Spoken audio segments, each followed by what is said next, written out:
इस पूरी दुनिया में हमारे आसपास 5 तरह की आत्माएँ घूमती हैं। हम सिर्फ़ अभी तक एक तरह की आत्मा समझते थे। 5 तरह की जो आत्माएँ होती हैं, उनका काम क्या-क्या होता है, वो क्या-क्या कर सकती हैं हमारे जीवन में, ये आपको जानना ज़रूरी होगा। नमस्कार दोस्तों, मैं भूपेंद्र सिंह, देख रहे हैं भूपेंद्र एक्सप्लोर चैनल। नए लोग हैं तो चैनल को सब्सक्राइब कर लेना और कमेंट करके ज़रूर जाना, आपकी राय ज़रूर देके जाना। पहला नंबर, अगर कोई इंसान की मृत्यु होती है और वो इंसान समय से पहले वो मर जाता है, इसको बोलते हैं अकाल मृत्यु। तो वो इंसान की आत्मा इस तरह का व्यवहार करती है, मतलब कह सकते हैं कि अपनी इच्छा जो होती है, उसकी अधूरी इच्छा जो होती है, उसको पूरा करने के लिए किसी भी जीवित इंसान को तकलीफ दे सकती है। अगर वो आत्मा आपके घर में है तो आपको अपनी प्रेजेंस फील करा सकती है, जैसे किसी भी तरीके से आपको सूचित करके, घर के बर्तन गिरा के, घर के बर्तन तोड़कर, या गेट बजा के, या अपनी हलचल से, इस तरह की चीज़ों से, हरकतों से आपको वो अपना एहसास करा सकती है आपके घर में। तो आप इस चीज़ से का अंदाज़ा लगा सकते हैं कि ये कोई ऐसी नेगेटिव एनर्जी है जो हमारे आसपास है, जो सिर्फ़ खुद की प्रेज़ेंस फ़ील कराने की कोशिश कर रही है कि वो यहाँ पर है। दूसरी जो होती है नेगेटिव एनर्जी, दूसरी जो आत्मा होती है, वो आत्मा आपको एक ठंडी हवा का झोंका लगना आपको, जैसे एग्जांपल के लिए मान लीजिए आप कहीं बैठे हुए हैं और अचानक से बैठे-बैठे कभी आपको ठंडी हवा का झोंका लगा, ठंडी हवा का एहसास हुआ। हम फ़ील करते हैं, अरे वाह! क्या ठंडी हवा आई, पता नहीं कहाँ से आई यार। तो वही होती है, ठीक है? और वो आपको कोई नुकसान नहीं पहुँचाती। वो सिर्फ़ आपको अपनी प्रेज़ेंस फ़ील कराती है कि मैं यहाँ पे हूँ, और वो आपके आस-पास ही रहती है। और उसका कोई ज़्यादा वो नहीं होता कि वो आपको नुकसान पहुँचाए या आपको तकलीफ़ दे या आपके साथ-साथ रहे। हो सकता है अगर आपको साथ भी रहेगी तो आपको कोई नुकसान नहीं पहुँचाएगी। ये होगी 2। तीसरी तीसरी जो होती है, जिससे मैं एग्ज़ाम्पल के मान लीजिए अगर कोई इंसान एक्सीडेंट से मर गया, या कोई काम करते-करते मर गया अचानक से, या वो कहीं जा रहा है, वो मर गया। भी आपने कई बार ऐसे किस्से सुने होंगे जहाँ पे कि कोई बोलता है कि यार मैं वहाँ पे था और वो रात के समय किसी की पायल बजने की आवाज़ आ रही थी, या मेरे सामने एक चीता चल रहा था, मेरे सामने एक आदमी खड़ा था, वो पर्चे में दिखाई दे रहा था, ठीक है? तो ऐसी चीज़ें क्रिएट होती है। तो जो लोग एक्सीडेंट से डेथ हो जाते हैं या लोग मर जाते हैं, तो वो लोग ऐसी चीज़ें क्रिएट करते रहते हैं बार-बार, बार-बार। तो वो सिर्फ़ उसी समय, जिस समय उनकी डेथ होती है, वो उसी समय जो जहाँ पर रहते हैं, उसी समय पे ऐसी चीज़ें क्रिएट करते रहते हैं। वो आपको दिखाते हैं कि अभी ये चल रहा है, अभी ये हो रहा है, कोई उड़ रहा है, कोई शैडो खड़ी है, कोई धूप, मतलब एक हवा के जैसे कोहरा जैसे बन के, फॉग जैसे धुआँ बन के उड़ रहा है, ठीक है? तो ऐसी चीज़ें वो क्रिएट करते रहते हैं। ये हो गया। चौथी चौथी जो होती है वो थोड़ा अलग तरीके की होती है। जिससे कोई इंसान इलाज के दौरान मर गया, कोई इलाज करा रहा है, वो मर गया, या वो एक ऐसी इच्छा लेके मरा, या वो अपनी नेचुरल मृत्यु लेके मरा, वो ऐसी इच्छा लेके मरा जो उसको पूरी नहीं कर पाया, और मरते-मरते उस इच्छा को अपने दिमाग में बैठा लिया। तो वो आत्मा जो है, इसी दुनिया में फँस के रह जाती है, और वो किसी इंसान की ऐसी बॉडी ढूँढती है जिसमें वो फिट हो सके, ठीक है? तो फिट होने के कारण वो लोगों को बार-बार जाके तकलीफ देने की कोशिश करती है, मिलती है। और अगर वो फिट किसी बॉडी में हो भी जाती है ना, तो फिट होने के साथ पर वो ऐसे काम करना चालू कर देती है, और आप समझ नहीं पाते हैं। या तो खुद अकेला रहना पसंद कर देगी, या आपके घर में लड़ाई झगड़े करना चालू कर देगी। इस कारण से उसको वो मुक्ति नहीं मिल पाती है, ठीक। एक होती है 5वें नंबर वाली, वो थोड़ा अलग, आक्रामक, और लोगों को नुकसान पहुँचाना, जिसको बोल सकते हैं कि बहुत ज़्यादा भयानक। अगर आप कोई देखते हो चीखना, चिल्लाना, आपने बहुत सारे ऐसे लोग देखे होंगे, वो चीखना, चिल्लाना करते हैं और लोगों को नुकसान पहुँचाते हैं, ठीक है? ऐसी जो आत्माएँ होती हैं, ये आत्माएँ कौन-सी होती हैं?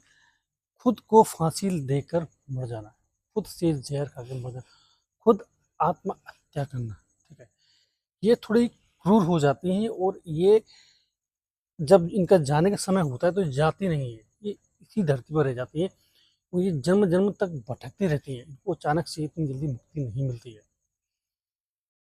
इनका काम सिर्फ यही रहता है कि ये जीवित रहते हुए भी शांत नहीं थे और ये मरने के बाद भी शांत नहीं रहते। इनका काम सिर्फ इतना रहता है कि लोगों को जितना हो सके परेशान किया जाए। खुद तो दुखी है पर दूसरे को भी दुखी करके चलना। आपने कई बार देखा होगा कि काफ़ी लोगों पर बॉडी में कोई घुस गया, बोलते हैं यार इसमें भूत आ गया, इसमें प्रेत आ गया, ठीक।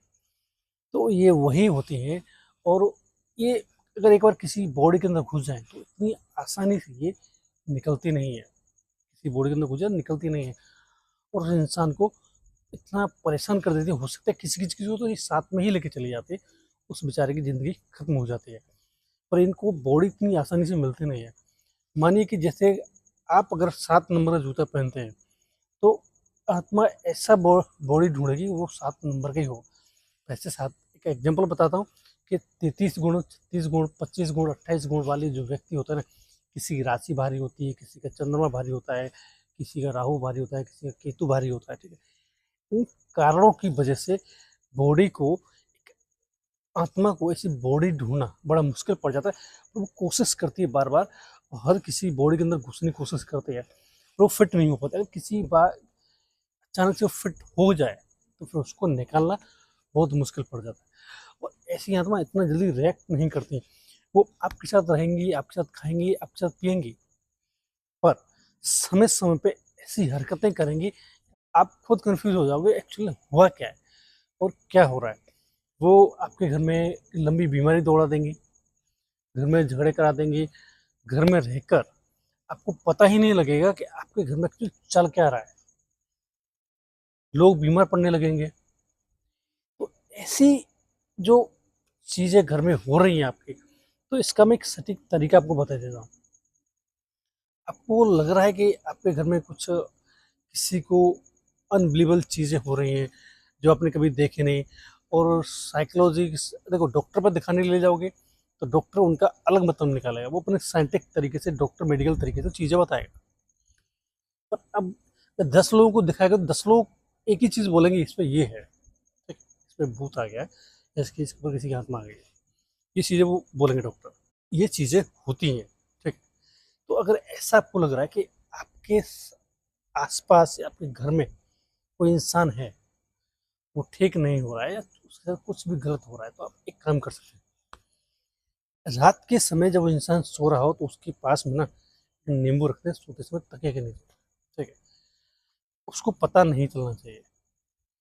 नींबू रख दें और वो नींबू ना सुबह तक देखेंगे ना, पर नींबू फ्रेश होना चाहिए, उसको कोई दाग नहीं होना चाहिए, पीला एकदम येलो कलर का। उसके तकिए नीचे रखेंगे ना तो उसको एहसास नहीं होना चाहिए, उसको पता नहीं होना चाहिए। जब वो आदमी उठ जाए ना तो उस नींबू को देखेंगे, उस पर या तो ब्लैक डॉट्स होंगे उसके ऊपर।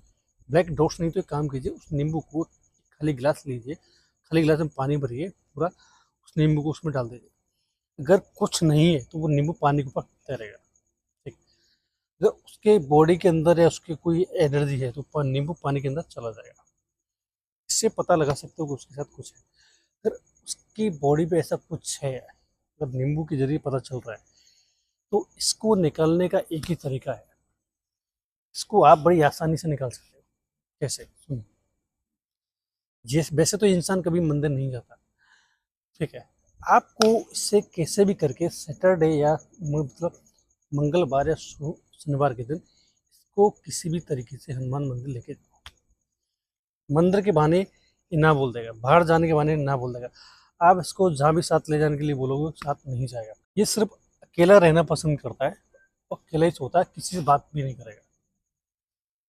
तो कैसे भी करके इसको बहला फुसला कर इसको ले जाओ। अगर आप इसको ज़बरदस्ती लेके जाओगे तो वो चला जाएगा पर वो वहीं रह जाएगा, ठीक है। बस क्या कहना चाहता हूँ, आप जिसको ले जाना चाहते हो उसको चला जाएगा, वो वहाँ से रह जाएगा, आधे रास्ते रह जाएगा। तो इसको पहला फुसला कर कैसे भी करके इसको मंदिर लेके जाओ। मंदिर ले जाके इसको पहले आराम से वहाँ बैठाओ। जैसे मंदिर की पहली सीढ़ी चढ़ेगा तड़फड़ाने लगेगा, जाएगा नहीं, मंदिर में ही नहीं घुसेगा, ठीक है, तड़फने लगेगा। अरे वहाँ से भाग वैसे देखो जाएगा नहीं, किसी कारण भाग के भी आ जाता है, तो आपको एक ही काम करना है। राई समझते हैं? राई, राई लें, पूरे घर में राई फेंक दें। अगर कोई इंसान पैर रखे तो राई उसके पैरों में लगनी चाहिए। ठीक, ऐसा कर दें। और हनुमान जी की मंदिर से थोड़ा सा चोला लेके आए, कि चरण धूल मत लेना, हनुमान जी की चरण धूल मत लेना। हनुमान जी की किसी भी एक से बाजू से या कहीं से भी, पेट से घुटने से चोला लेके आए, उसके तिलक लगा दें। ठीक है, कोई तिलक उसको प्रतिदिन लगाए, हर दिन तिलक लगाए, देखेंगे कि वो इंसान सही हो जाएगा, जिसके ऊपर जो ऐसा असर दिख रहा है वो चला जाएगा। कभी कभी क्या होता है कि ये चीज़ धोखा देने लगती है, पता है, धोखा भी देती है। जब आपको लगेगा सही हो गया, एक्चुअली वो सही नहीं है, वो आपके घर से बाहर है, वो वेट करता है किसी चीज़ का, तभी तो फ्री होगा। तो ऐसा ना आपको 2-4 महीने करना है, उसको आदत डालनी है, भाई तू ये कर, ये जान मान के खतरा है। तो ऐसी चीज़ें जो बड़ी आसानी से पीछा नहीं छोड़ती, एक बार बॉडी के अंदर घुस गई तो वो घुस ही जाएगी। तो आपको ये चीज़ें करनी है, देखेंगे वो आदमी सही हो जाएगा। और प्रतिदिन अपने घर में पूजा पाठ करें, मंदिर साफ रखें, और घर में सुबह उठने के बाद नहा धोकर पूजा पाठ जरूर करना चाहिए आपको। इससे आपकी बॉडी का ऑरा बढ़ता है, घर में पॉजिटिव माहौल बना रहता है, और चीज़ें, नेगेटिव चीज़ें खत्म ऑटोमेटिक हो जाएंगी। दोस्तों ये मेरा था एक आपको बताना कि आत्माएं 5 प्रकार की होती हैं, इनका काम क्या क्या रहता है। बहुत सिर्फ खतरनाक 2 ही होती हैं, चौथे नंबर की, 5वें नंबर की। आपको बता दिया 5वें नंबर की आपको क्या कर सकती है, चौथे नंबर की क्या कर सकती है।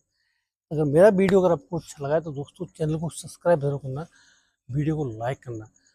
मैं आपसे फिर मिलूंगा अगली वीडियो में। जो तो दोस्तों, हर हर महादेव।